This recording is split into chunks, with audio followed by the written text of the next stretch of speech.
अक्सर आपने एक बात ध्यान दी होगी कि जब शादी होने के बाद अक्सर कुछ सालों के बाद अगर आप किसी दंपत्ति से पूछो कि भैया तुम्हारी जिंदगी में क्या चल रहा है, कैसे हो, तो बाहर बाहर से तो वो आंसर देते हैं, अरे सब कुछ ठीक ठाक हो के रिपोर्ट। लेकिन मन ही मन उनके अंदर ना एक भूचाल या फिर एक तूफान कहें तो तूफान चलता रहता है।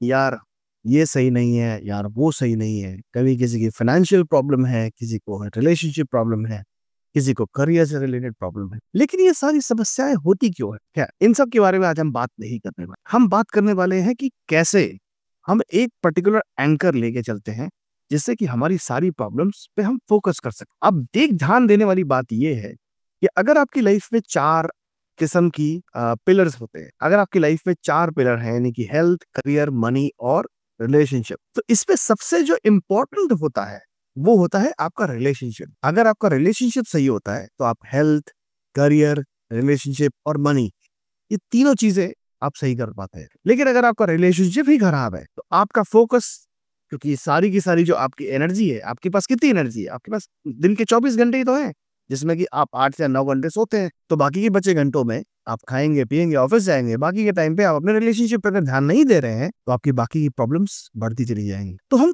कैसे इनको हम सॉल्व कर सकते हैं? इसका बहुत ही सिंपल सा और सरल तरीका है जो कि बहुत ज्यादा लोगों ने फॉलो भी किया है मेरे बताए हुए कहने पे, और उनको इसके ऊपर फर्क दूसरे दिन से देखने को मिल गया है। यही एक रीजन है। लेकिन क्योंकि इसका असर है वो इतनी आसानी से आ जाता है, और ये टूल जो यानी ये जो टेक्निक है वो इतनी सरल है, तो लोगों को लगता है कि यार ये रिलेशनशिप जैसी प्रॉब्लम को ना सॉल्व करने के लिए, जैसे मान लीजिए कि मुझे एक कोयले की खान में से कोयला निकालना हो तो मैं क्या करूंगा? ढेर सारा बारूद यूज करूंगा, राइट? अगर हम बोले कि भाई लक्ष्मी बम से तुम कोयले की खान को उड़ा दो, क्या उड़ेगी? नहीं उड़ेगी। यही हमारे दिमाग का एक फिनोमेना है जिसमें कि हम ये समझते हैं कि अगर रिलेशनशिप जैसी एक प्रॉब्लम है जिसमें कि अगर डिवोर्स होने लग जाए तो लॉयर लगते हैं, शादी होनी होती है तो दो पक्ष के पंडित लगते हैं या फिर दो पक्ष के परिवार लगते हैं, इस प्रॉब्लम को हम इतनी आसानी से कैसे सॉल्व कर सकते हैं? बट यहीं पे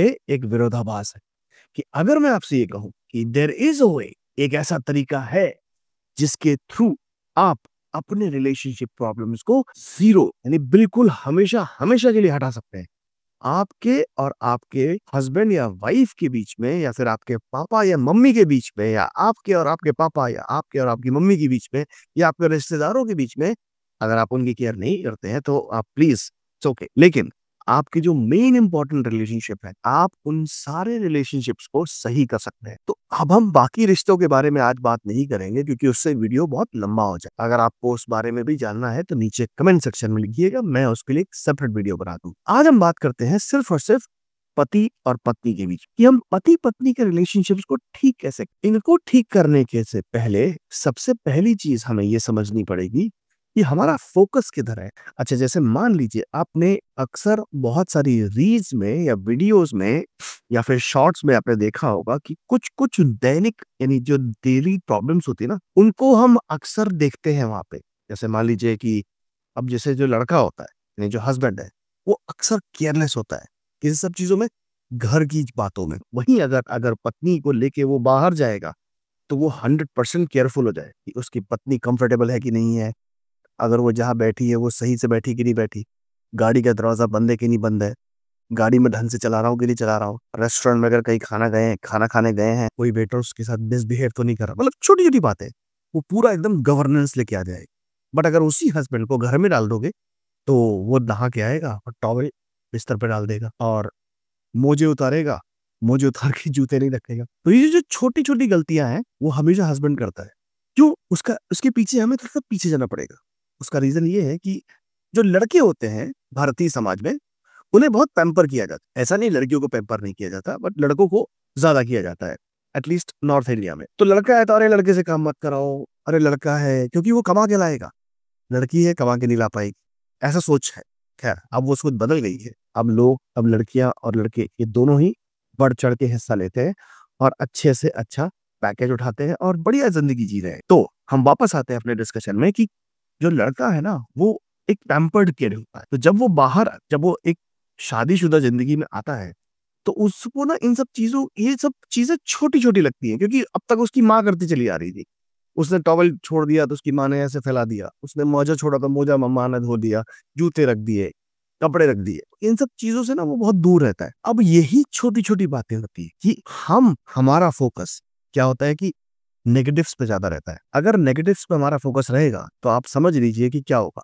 यानी कि अब जैसे मान लीजिए कि आप और आपके हस्बैंड या फिर आपका हस्बैंड और आपकी वाइफ दोनों में से आप लोग बाहर गए, आपको कोई बात पसंद आ गई, कोई चीज़ पसंद आई और वो चीज़ उस आपने बोला कि मुझे साड़ी दिला दो। उसने बोला कि अभी नहीं बाद में दिलाएगी। आप घर आ गए। अब आप घर आके एक ही बात आपके मन में आ रही है कि यार मुझे वो साड़ी पसंद थी, अब अगली बार मैं जाऊँगी तो वो साड़ी मुझे नहीं मिलेगी और इनसे इनसे कभी मैं बोलती नहीं हूँ और आज मैंने बोला तो देखो उन्होंने दिलाया नहीं। आपके मन में ये बात आ गई। अब आप चौबीसों घंटे उसी बात को लेके घूमोगे। आपके मन में रहेगी बात और आप बार-बार, बार-बार उसको एक वेपन की तरह अपने पास रखे होगे कि मैं कभी ना कभी तो यूज़ करूँगी इसे। अब यही पे गलती हो जाती है। उस वेपन को रखने का अपने मन में एक नेगेटिव इम्पैक्ट आता है और वो क्या?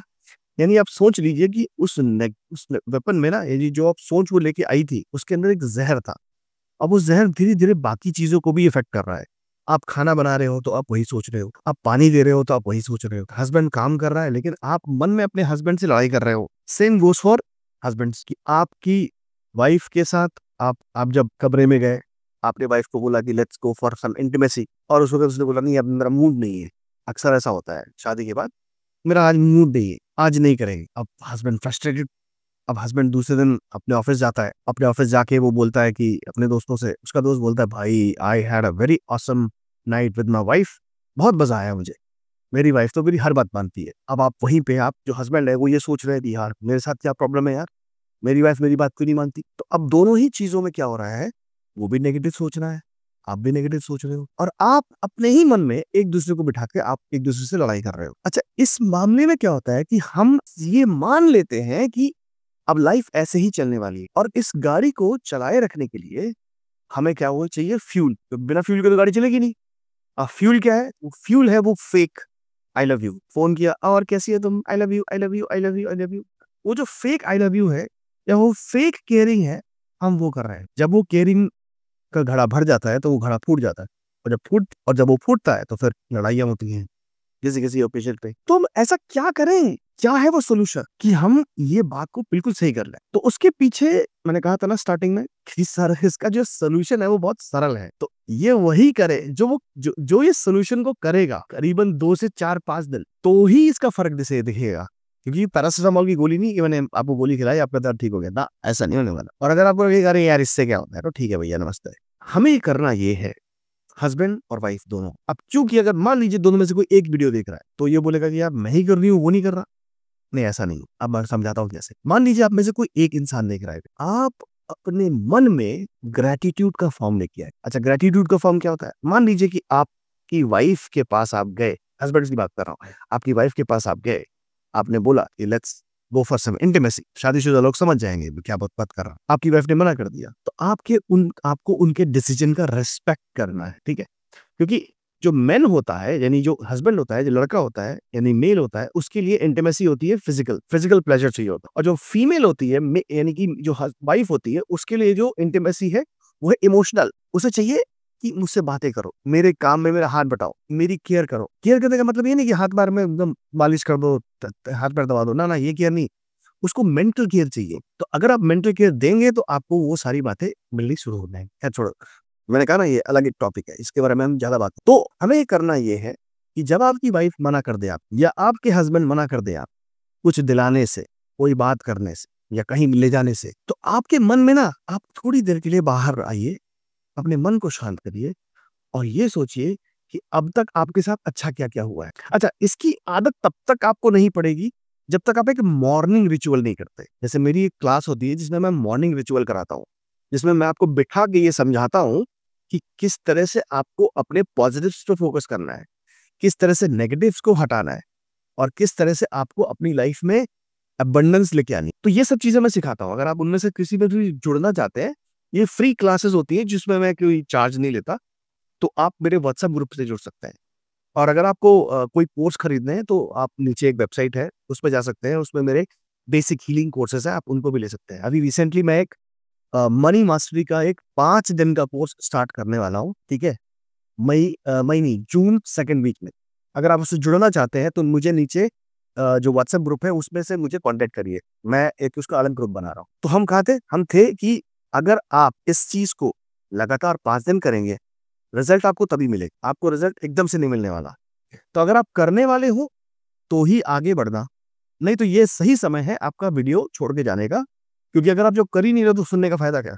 तो आप अभी वीडियो छोड़ के जा सकते हो। अगर आप तक वीडियो छोड़ के नहीं गए हो तो इसका मतलब आप इंटरेस्टेड हो सुनने के लिए।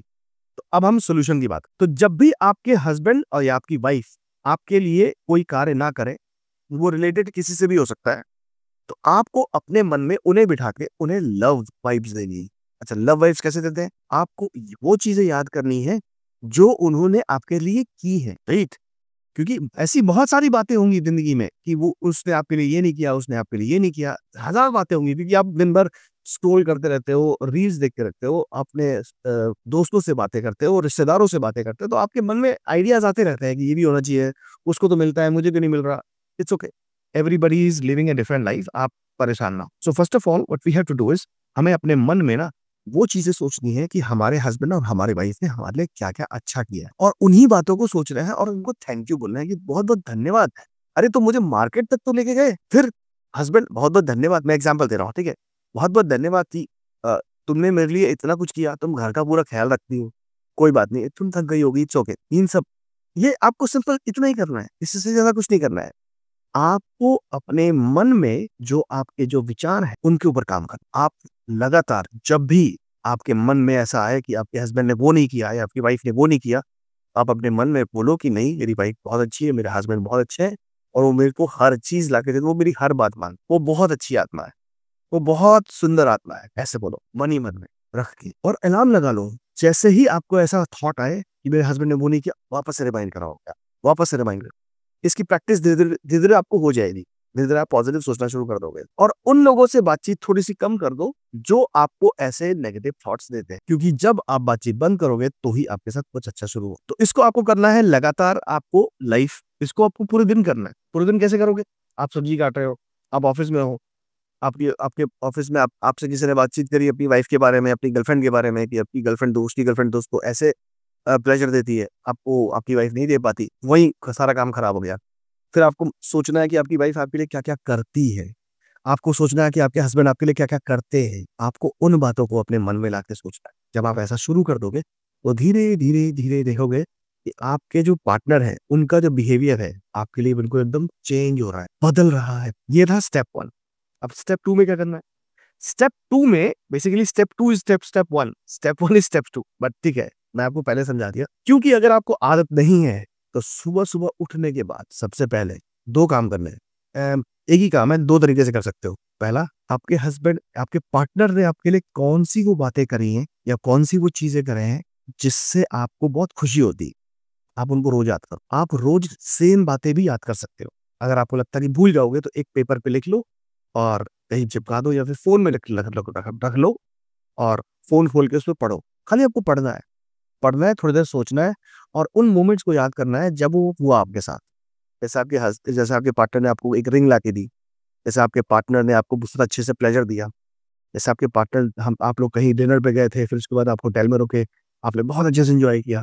आपने फैंटेसीज़ होती है सबकी, तो आपने वो सब चीज़ें की, तो वो सब चीज़ें याद करो। गुड मोमेंट्स वो याद करना है, क्योंकि जब आप वो गुड मोमेंट्स याद करोगे तो आपका माइंड जो है ना, वो अबंडेंस की तरफ जाएगा, अबंडेंस की तरफ। या फिर इसके लिए आप इसको लिख सकते हो। कैसे लिख सकते हो? पेपर पे, पेन और पेपर ले लो, या फिर एक डायरी ले लो, उसको मेंटेन करो रोज की, और उसमें ये भी लिखो, जैसे आपके हस्बैंड से आपकी कोई बात हो जाती है जो आपको नहीं पसंद आई, उसको लिख डालो, लिख के खत्म करो। ये सारी बातें अगर आप करना शुरू करोगे, तो आप लगातार करने लगोगे कि अगर 5 दिन तक, तो मैं आपको गारंटी देता हूँ कि ये पूरा का पूरा सार है एक रिलेशनशिप ठीक करने का। आपका रिलेशनशिप ऑटोमेटिकली ठीक। तो इसको रिकैप कर देता हूँ मैं आपको, वीडियो को खत्म करने से पहले, कि सबसे पहली चीज आपको करनी क्या है, अपने हस्बैंड यानी अपने पार्टनर के बारे में अपने मन में अच्छी वाइब्स लेके आनी। जब भी आप खाली बैठे हो या फिर आपके मन में कोई गलत विचार आ रहे हो, आपको अपने पार्टनर के बारे में अच्छी वाइब लेके आनी है। नंबर 2, हो सके तो रोज सुबह-सुबह ग्रैटिट्यूड राइटिंग करो या फिर ग्रैटिट्यूड रीडिंग करो, आपके ऊपर है। मैं आपके ऊपर छोड़ देता हूँ। जैसे मेरे पास लिखा हुआ है 10 random gratitude, have magic water, affirmation and vision board, ठीक है। तो जैसे ही नेगेटिव थॉट आता है, कैंसिल कैंसिल, पॉजिटिव वाइब्स देना शुरू करो। आप ये करना शुरू करो और मुझे कमेंट में लिख के ये बताओ कि आपकी वो कौन सी प्रॉब्लम है जो आप नेक्स्ट टाइम में सॉल्व करना चाहते। It could be health, relationship, career and money, सब चीजों पे मैं आपको बता सकता। और अगर आपकी लाइफ में कोई ऐसी प्रॉब्लम चल रही है जो सॉल्व नहीं हो रही है, बढ़ती चली जा रही है, तो आप नीचे कैलेंडर का लिंक है डिस्क्रिप्शन में, वो लिंक आप फिल कर सकते हैं। क्योंकि देखो, तुम किसी अपने से बात करोगे तो वो तुमको जज करते हुए तुमको एक ओपिनियन देगा, वो तुम्हें जज करेगा, बोलेगा अरे तूने तो किया होगा, अरे तूने तो करा होगा, हो सकता है तेरी वाइफ गलत हो, आपको हर तरीके से जज करेगा क्योंकि वो आपको जानता है। तो अगर आप अपने किसी से वो शेयर करोगे तो बात वो बढ़ेगी, क्योंकि वो वही लीक कर सकता है, उसको कहीं पे बता सकता है और मजे ले सकता है कि देखा बहुत हीरो बन रहा था, देख कैसे उसका उसके। बट अगर आप मेरे साथ ये बात डिस्कस करोगे, if you discuss it with me, तो मैं आपकी बात को सुनूंगा, क्योंकि मेरे पास इतना सारा एक्सपीरियंस है। मैं खुद एक शादीशुदा इंसान हूँ, मेरा एक बच्चा है और मैंने अपनी लाइफ में सब कुछ ही कर रखा है, यानी रिलेशनशिप, करियर, मनी, हेल्थ, मैं सब जगह बिल्कुल एकदम न्यूट्रल हूँ। मैंने अपने फादर के साथ अपना रिलेशनशिप हील किया, मैंने वाइफ के साथ रिलेशनशिप हील किया, मेरे बच्चे को मैं कैसे ट्रेन कर रहा हूँ, मैंने अपनी हेल्थ को कैसे वापस लेके आया, अपना ब्लड रिपोर्ट एकदम क्लीन किया। तो ये सारी जो चीजें मैंने करी ना, मैं इसका एक्सपीरियंस आपके साथ शेयर कर सकता। अच्छा, दूसरी चीज, क्या इसका कोई प्राइस है? Yes, there is a price per call का, यानी जो कॉल होगी, आप जो कॉल बुक करोगे मेरे साथ, तो बुक करने के साथ साथ आप अपना नंबर और ईमेल एड्रेस दोनों उसमें छोड़ देना। क्योंकि कभी-कभी क्या होता है, ईमेल पे मैं आपको लिंक भेजता हूँ, आपको मिलता नहीं है, या फिर हम ईमेल आजकल ज़्यादा चेक नहीं करते। तो बेहतर यही होगा कि आप व्हाट्सएप के ग्रुप पे जुड़े, मेरा नंबर है वहाँ पे ग्रुप के अंदर, उस पे मुझे मैसेज करें। मैं आपके साथ एक ज़ूम लिंक भेजूँगा, we will book the Zoom and then we will talk. The charge for this is ₹499, ₹499। अगर आप मेरी बात से सैटिस्फाइड नहीं होंगे, आपको ये पैसा रिफंड हो जाएगा। क्यों रखा है ये चार्ज? वो ये चार्ज इसलिए रखा है ताकि जेन्युइन लोग ही इसमें रहें, जिनकी कोई जेन्युइन प्रॉब्लम है, राइट? आप दवाई तभी खरीदोगे ना जब आपको तकलीफ होगी, जब आप सीरियसली ठीक करना चाहते हो। आप दवाई इसलिए थोड़ा ना खरीदोगे, मेरे को इसको ट्राई करना था, ऐसा थोड़ा ना होता है। तो इसीलिए, तो आप इस कैलेंडर के लिंक को लो, बुक करो, मुझसे बात करो। और अगर आपको इससे, मैं चाहता हूँ कि मेरे एक्सपीरियंस से, मैंने जब तक पढ़ाई की है, जितनी किताबें मैंने पढ़ी, अगर उससे आपको आपको हेल्प हो पाए, तो मुझे बहुत अच्छा लगे। अच्छा, मैं क्यों कर रहा हूँ ये सब? क्योंकि जब मेरी लाइफ में ये प्रॉब्लम थी ना, तो मैंने बुक का सहारा लिया, मैंने किताबों से पढ़ा और मैंने अलग-अलग गुरुओं से सीखा और सीखने के बाद मैंने अपनी इन प्रॉब्लम को सॉल्व किया। बट मैं ये चाहता हूँ कि जब ऑलरेडी मेरे पास ये ज्ञान है, तो क्यों ना आप मुझसे लो, क्यों ना आप अपनी लाइफ की प्रॉब्लम को सॉल्व करो। जैसे कम से कम 1000 से ज़्यादा लोगों ने आज तक मुझसे जुड़ के अपनी प्रॉब्लम को सॉल्व कर चुके। इसी के साथ वीडियो को एंड करते हैं, ज़्यादा लंबा नहीं खींचेंगे, मिलते हैं अगले वीडियो में। Thank you.